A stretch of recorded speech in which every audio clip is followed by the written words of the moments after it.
नमस्कार दोस्तों, मैं अभिषेक पांडे आप सभी लोगों के साथ आज हम ऐसे मुद्दे पे बात करेंगे जैसे कि आप लोग देख रहे हैं कि एक सोशल मीडिया पे बहुत चर्चित विषय बना हुआ है। एक एंकर जी हैं, एंकर साहिबा हैं अंजना ओम कश्यप जी, जिनका काफ़ी बयान आ रहे हैं सामने, जो कि देश के लाखों टीचर्स के ऊपर कीचड़ उछाल रही हैं और उनको बता रही हैं कि जो भी यूट्यूब द्वारा पढ़ाए जा रहे हैं, टीचर जो पढ़ा रहे हैं यूट्यूब चैनल के माध्यम से, ये कहीं ना कहीं अपने बिजनेस को और अपने धंधे को चलाने के लिए और चुटकुलों के लिए केवल मस्तियों मजाक के लिए चैनल बना रखे हैं। इनका कोई तात्पर्य, कोई वसूल नहीं है। इसी के सिलसिले में, इसी के विषय में आज हमारे साथ हैं नंदा भाई राजपूत दिल्ली से।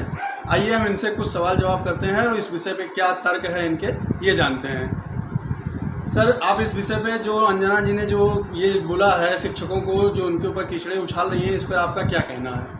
देखिए, इन्होंने कहा अंजना ओम कश्यप, क्या ये मतलब पत्रकार के नाम पे कलंक है और कहीं ना कहीं कलंकित है पूरे देश की जो स्थिति है, मतलब पूरी दुनिया में हमारे पत्रकारिता का स्तर इन्हीं महिलाओं की वजह से, ऐसी पत्रकारों की वजह से 198 नंबर पर है, 58 नंबर पर है। ये स्थिति है हमारी पत्रकारिता की। और ये कहीं ना कहीं पहले कहते थे कि भाई ये गोदी मीडिया कहना ठीक नहीं है। आप इसको कह सकते हैं सरकार की लटक मीडिया, सरकार की चाटुकार मीडिया। तो ये चाटने वाली हैं, इनका काम चाटना है। झालमुड़ी सुनाएंगी, हाँ, ये कहीं ना कहीं वो बताएंगी टॉफ़ी मेलोनी के ने कैसे कैसे मेलोडी खाई, उस पर ये ज्ञान पे लेंगी। मगर देश में जो महंगाई है, गरीबी है, भुखमरी है, पेट्रोल है, डीजल है, और उसके बाद क्या है, उसके बाद कहीं ना कहीं जो शिक्षा के ऊपर जैसे चल रहा है कि भाई पेपर लीक हो रहे हैं, बच्चों का भविष्य खराब हो रहा है और कितने सारे बच्चे आत्महत्या कर रहे हैं। स्थितियाँ ये है कि आत्महत्या करने जैसी स्थिति और बन रही है। तो इसके लिए कहीं भी आवाज़ नहीं उठाएंगी, सरकार की चाटुकारिता में लग जाएंगी। कहीं ना कहीं प्रधानमंत्री को विश्व गुरु महामानव और गुफाओं के दर्शन कराएंगे। तो गुफाओं से देश नहीं चल रहा, देश चलेगा ज़मीन पर आने से। देश के युवा के लिए काम करना पड़ेगा, किसान के लिए, मजदूर के लिए, नौजवान के लिए, इनके लिए काम करना चाहिए, मगर इनके लिए नहीं। और इसने टारगेट किसको किया? भाई जो देश के अंदर जो अध्यापक हैं, जो टीचर हैं, जो सोशल मीडिया के माध्यम से जो बेचारे गरीब बच्चे हैं, कहीं ना कहीं हम लोग ये भी तो जानते हैं कि भाई देश के सभी घरों से और सभी बच्चों को, हाई स्कूल इंटर के बाद सभी बच्चों को शिक्षा की जो भी जरूरत पड़ती है, हर एक घर का बच्चा ऑनलाइन शिक्षा का सहारा लेता है और ऑनलाइन टीचर से पढ़ाई करता है और कहीं ना कहीं अच्छी पोस्ट भी हासिल कर रहे हैं। बिल्कुल, बिल्कुल। और ये लोग हर पोस्ट को, और क्या कहते हैं, यूपी बोर्ड, सीबीएसई बोर्ड हैं, आर्मी से लेकर यूपीसी से सारे पोस्टों पे ये लोग नियुक्ति भी करवा रहे हैं, इन्हीं से पढ़कर कर रहे हैं। और इनकी फीस भी कहीं ना कहीं बहुत कम ही है, बहुत ज़्यादा फीस भी लोगों ने नहीं रखा है। परंतु तब भी ये अभी नीट के पेपर लीक हो रहे हैं, यूपी बोर्ड के लीक हो रहे हैं, सीबीएसई बोर्ड के लीक हो रहे हैं, इन पर इन लोग कोई सवाल नहीं उठा रहे हैं, इन पर कोई सरकार से कोई बहस नहीं कर रही है। और जबकि इनको इस पर बहस करना चाहिए, हालांकि ये शिक्षकों के ऊपर आवाज़ उठा रही है। नहीं, देखिए सबसे बड़ी बात क्या है, जो शिक्षक है ये तो भाई बहुत बढ़िया काम कर रहे हैं सोशल मीडिया पर, उन गरीब बच्चों को, मजलूम बच्चों को, और उनको मध्यम क्लास के जो बच्चे हैं, जो फैमिलियाँ हैं, जो आगे जाके बड़ी मोटी फीस नहीं दे सकते, स्थितियाँ खराब हैं, उनको ये पढ़ा रहे हैं। जो टीचर है, चाहे भाई की दिव्य कीर्ति हों, या खान सर हों, या ओझा जी हों, ऐसे बहुत सारे तमाम टीचर हैं जो सोशल मीडिया पे बच्चों का सहयोग कर रहे हैं, पढ़ाई के लिए उसने आगे बढ़ाने का काम कर रहे हैं, उनका दिमाग खोल रहे हैं। जो बच्चे घबराते हैं कि भाई कैसे हम शिक्षा ग्रहण करेंगे, उनकी मदद कर रहे हैं। तो मैं इनको धन्यवाद करता हूँ, उनका साधुवाद करता हूँ। जितने पत्रकार हैं, जो पत्रकार अच्छे हैं सोशल मीडिया के, वो भी कहीं ना कहीं सपोर्ट जो है इन अध्यापक और टीचरों कर रहे हैं। मगर जो चाटुकार मीडिया है, क्यों खान सर ने भी एक मतलब इनके ऊपर एक व्यंग्यवाद किया। खान सर ने भी कहा कि भाई चलिए हम ही आपसे शिक्षा ग्रहण करने आ जाते हैं, बताएं कब आए, आप बताएं कि तुम सरकार की कैसे चाटती हो, कैसे चाटुकारिता करती हो, ये भी हमें सिखा दो। हमें ये बताओ कि भाई 2000 के नोट में कैसे चिप लगाई जाती है, ये बताओ। ये खान सर ने पूछा तो इसकी बोलती बंद हो गई। अब ये समझ नहीं पा रही। और जितने भी ये जो शिक्षा और ज्ञान दे रहे हैं, जितने भी हैं अध्यापक हैं, टीचर हैं, ये अंजना ओम कश्यप से बहुत ज़्यादा पढ़े लिखे और समझदार लोग हैं, और इनसे कहीं ना कहीं डिबेट नहीं कर सकती अंजना ओम कश्यप। मगर ये तो स्क्रिप्ट तैयार करती है और इसका सोच है, जो सरकार की सोच है कि शिक्षा के केंद्र बंद कर दिए जाए, शिक्षा से पीछे किया जाए, वंचित किया जाए बच्चों को, इनके कोर्स पूरे ना होने दिए जाए, पढ़ाई लिखाई ना, क्यों पढ़ाई लिखाई नहीं होगी तो नौकरी नहीं मांगेंगे। तो ये जानबूझ के इसलिए ये पेपर लीक करा रहे ताकि शिक्षा इनकी पूरी कंप्लीट ना हो युवाओं की, और उनका कहीं ना कहीं बर्बाद कर। 12 साल में करोड़ों बच्चों का भविष्य खराब करा इस सरकार ने। और सबसे ज़्यादा सहयोग ऐसी ही अंजना ओम कश्यप को अब तो लोग अंजना ओम मोदी भी कहने लगे हैं। क्योंकि ये गुलामी करने लगी है मोदी जी की। नंदा भाई, कहीं न कहीं ऐसा नहीं लगता है कि इतना तो छोटे से बच्चे का डायपर नहीं लीक होता है जितना तो भारत में पेपर लीक होने। हाँ, ये खान सर ने कहा था कि भाई डायपर लीक नहीं होता, पेपर गया। वही उसी जगह पे बात करते हैं कि बिहार के खान सर का ब्याह हो गया, वो ब्याह उनका नहीं लीक हुआ और यहाँ पे पेपर लीक हो जा रहे हैं। हाँ बिल्कुल, ये तो सबको दिख रहा है कि ब्याह सबको देख लिया लोगों ने, इतना पॉपुलर व्यक्ति।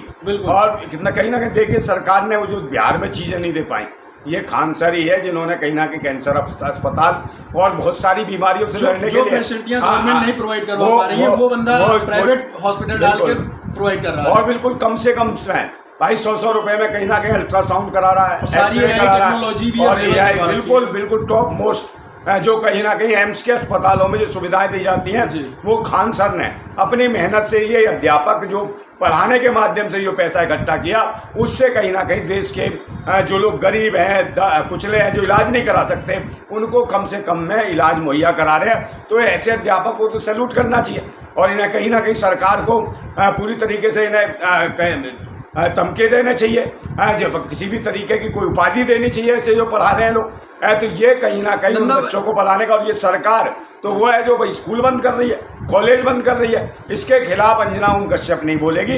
इनका काम है क्रीम पाउडर लिपस्टिक लगा लेना, चिपस्टिक लगा लेना और एकदम ऐसे जम के रहना। ब्यूटी पार्लर से निकल के आई हो, इनकी देखो तो स्टाइल बिल्कुल फैशन शो में आई हो जैसे, पत्रकार कम ये अपने चेहरा दिखाती हैं, बस वो गजरा और मुजरे वाली दिखाई देती है। कहीं ऐसा तो नहीं है खान सर जो लड़कियों के नक्शों के बारे में थोड़ा बहुत बोलते रहते हैं, उस पर इनको चिड़सी महसूस हो रही है? नहीं, चिड़ नहीं, इनको नजरअंदाज कर रखा ना। ये तो लड़कियां रही कहाँ, ये तो बुढ़ी हैं। अभी इनका मेकअप उतार दो तो भाई बच्चे डर जाएंगे, इनके खुद के बच्चे डर जाएंगे, अपनी माँ को नहीं पहचान पाएंगे कि ये बुढ़िया कहाँ से आ गई। ये कल तक तो थी गुड़िया और अब आ गई ये बुढ़िया है। तो ऐसी हालत है इनकी, इनको ये बच्चे ने देखना पसंद नहीं करते। चलिए, ये अलग टॉपिक है, हम मुद्दे पे आते हैं। कहीं ये ऐसा तो नहीं है कि जो ये बातें आ रही हैं, जो ये शिक्षकों के ऊपर आवाज़ उठाई जा रही हैं मीडिया द्वारा, ये एंकर द्वारा, कहीं ऐसा तो नहीं है कि जो ये देश में पेपर लीक हो रहे हैं, ये सारी चीज़ें हो रही हैं और युवाओं को दिक्कत हो रही है, युवा भी आक्रोश में आ रहे हैं, इन सारे मुद्दों को ध्यान भटकाने के लिए और इसका रुख मोड़ने के लिए ये सारा षड्यंत्र रचे जा रहे हैं? युवा जो जागरूक हो रहा है, जीएनजी जो जागरूक हो रहा है, वो जो आज की जो पीढ़ी जागरूक हो रही है, उसका ध्यान भटकाने के लिए इस प्रकार के बयान दे रही है। और ताकि लोग, मगर युवा तो और ज़्यादा खतरनाक हो जाएंगे जब इस प्रकार जैसे अध्यापक जो टीचर हैं, इन टीचरों के ऊपर ये कीचड़ उछालेगी तो निश्चित रूप से मुंह काला तो अंजना ओम कश्यप का हो रहा है, पूरा देश थूक रहा है इसके ऊपर, पूरा देश इसके मुंह पे कालक थोप रहा है कि ये पत्रकार कम है, ये तो चाटुकार है, ये सरकार की कहीं ना कहीं लटक है। हाँ, तो इसको लटक कह सकते हैं, अच्छे पत्रकार लटकन है, समर्थन बिल्कुल भाई ये लटकन है। 3-4 पत्रकार तो ऐसी हैं बिल्कुल लटकन है, और भी पत्रकार हैं जैसे कई हैं, जैसे वो है चित्रा त्रिपाठी, वो भी लटकन है, एक वो है वो क्या नाम है रूबिका लियाकत है, वो भी एक लटकन है। तो ये 3 पत्रकार तो ऐसी हैं, महिला पत्रकार, जो मोदी की ऐसे मतलब कि ऐसी चाटुकारता करती हैं, अगर वो मोदी जी का कहीं धूल भी गिर जाए जूते पे तो वो भी चाट के खा जाएंगी। ये ऐसी हैं, तो पूरा देश जान रहा है कि देश हित में कुछ नहीं कर रहे हो। जो लोग मेहनत कर रहे हैं, जो देश के युवाओं के लिए शिक्षा प्रदान कर रहे हैं, ज्ञान दे रहे हैं, उनके खिलाफ ही ये व्यंग्यबान कर रही है। तो इनकी स्थिति खराब है। अब तो कोई सोशल मीडिया को भी इन्होंने निशाना बनाया, जैसे चीफ जस्टिस ऑफ इंडिया ने बनाया था, सोशल मीडिया पे कहा कि बेरोजगार लोग अपना चैनल चला लेते हैं और ये कहीं ना कहीं सरकार पे हमले करते हैं, ये परजीवी हैं, कॉकरोच है, कीड़ा मकोड़ा है। तो जो सुप्रीम कोर्ट का जज है वो ही निश्चित रूप से ऐसे लगता है आरएसएस का एजेंट हो, ऐसी भाषा बोलता। तो इसलिए सुप्रीम कोर्ट के जो न्यायाधीश था, जो मुख्य चीफ था, उसकी कहीं ना कहीं देश में इज्जत होती थी। आज कहीं ना कहीं देश का युवा उसी चीफ जस्टिस ऑफ इंडिया को गरिया रहा है, गालियां दे रहा है, क्योंकि उनकी सोच नहीं ऐसे हैं, उन्होंने ऐसे शब्द का इस्तेमाल किया है जो कि उन्हें कभी नहीं करना चाहिए था, सरासर अनुचित है। भाई वो तो दुनिया कहती है कि जिस ओर जवानी चलती है उस ओर जमाना चलता है। तो जवानी जिधर चलेगी उधर जमाना चलेगा। तो ये युवा है, जवान है, ये जिधर चाहेंगे उधर देश का रुख मोड़ देंगे। और ये जज क्या है, ये तो सरकार के चाटुकार हैं। ये सोच रहे हैं कल रिटायर हो जाएंगे, सांसद बन जाएंगे, मंत्री। इनकी ये ख्वाहिशें खत्म हो जाएंगी क्योंकि देश का युवा जाग रहा है और स्थितियाँ खराब हैं। भाई किसान परेशान, मजदूर परेशान, नौजवान परेशान, हर आदमी परेशान है। आज जो पढ़ा लिखा बच्चा है उसको भी नौकरी नहीं मिल पा रही है। यही वजह है जो लोग आंदोलन कर रहे हैं उनको ये परजीवी, कॉकरोच, कीड़ा मकोड़ा, न जाने क्या क्या कह रहे हैं। जो सरकार के खिलाफ खड़ा हो जाए वही आतंकवादी, वही पाकिस्तानी, वही देशद्रोही है। जो आवाज उठाते हैं उनको कहीं न कहीं दबा दिया जाता है। आंदोलनकारी वो पाकिस्तानी, कह रहे पाकिस्तानी फंड है। तुरंत ये है भाई, आप बताओ 3,000 4,000 5 मतलब 9-9 हज़ार रुपये महीने में नौकरी कर रहा मजदूर। यही नोएडा में आंदोलन हुआ तो उसको कह लगे पाकिस्तान फाइनेंस कर रहा है, किसानों ने आंदोलन करा तो पाकिस्तान फाइनेंस। अबे तो तुम क्या कर रहे हो? सब पाकिस्तान हिंदुस्तान में आके फाइनेंस कर देता है या पाकिस्तानी धरना दे रहे हैं, तो तुम क्या करो? सरकार किस लिए है? तुम्हारे शासन में सारे काम हो रहे और तुम्हारे शासन में फोटो खिंच रही हैं कि कहीं कोई अपराधी मुँह ऐसे कर रहा है, कोई ये कर रहा है, तो तुम फोटो खिंचा के सरकार क्यों डाल रहे हो? ये मुसलमानों को मार मार के हमने लगड़ा कर दिया उसकी फोटो, तो आप डरा रहे हो धर्म मजहब के नाम पे।